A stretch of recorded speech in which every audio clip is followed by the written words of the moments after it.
introduction. It's amazing to be here in such distinguished company.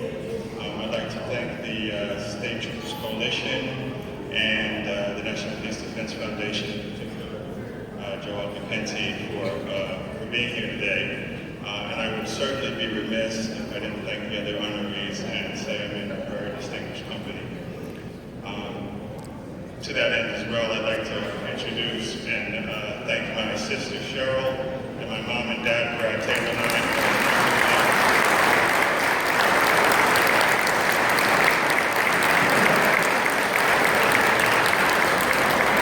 Dad is in his 89th year and mom is in her 85th year, so that's a blessing. I'd also like to thank Oscar Colon and Jackie Larea, the New Jersey Organ Tissue Sharing Network, for helping me over a number of years do my work in organ transplantation. So, some of you probably be wondering, what is this doctor doing up here with a bunch of police officers? Well, I'll tell you a little story and I'll be brief. After my stint in the military doing transplants at the Beaufort Hall Air Force Medical Center in San Antonio, I came back to New Jersey. It was UMD&J, it's now Rutgers, and so there was an officer there, his name was Officer Peichel, and he could see that gleam in my eye. You know how you get glazed over when you're in the military and you get brainwashed, so he could still see that gleam in my eye, and he said, you know, I think you'd be a good candidate for the National Police Defense Foundation.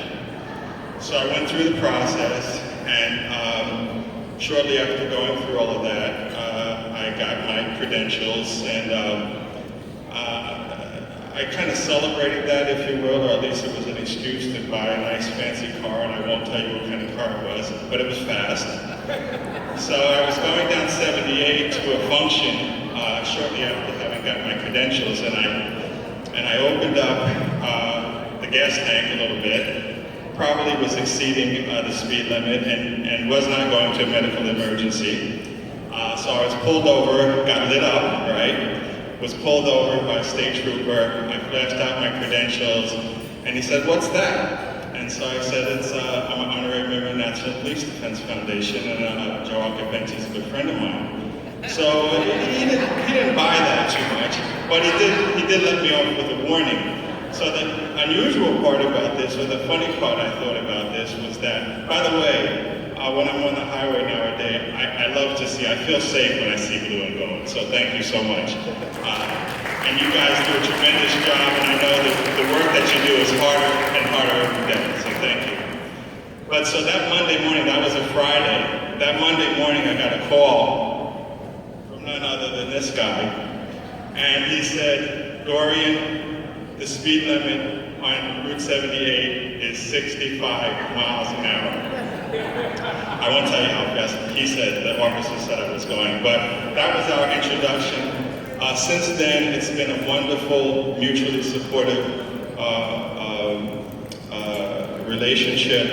I have supported Joe and his endeavors in the National Police Defense Foundation and the Troopers Coalition and the work that they do, having been a service member myself, against wrongfully accused officers like Detective Walker that we have here, Safe Kids and Safe Cops and Kids Operation.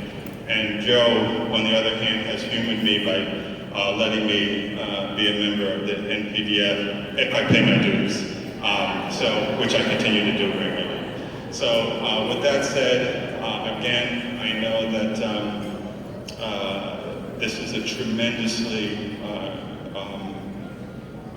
momentous occasion in my heart, and it's awesome to be here, and the men in blue, women in blue will always be fond in my heart. Thank you so much.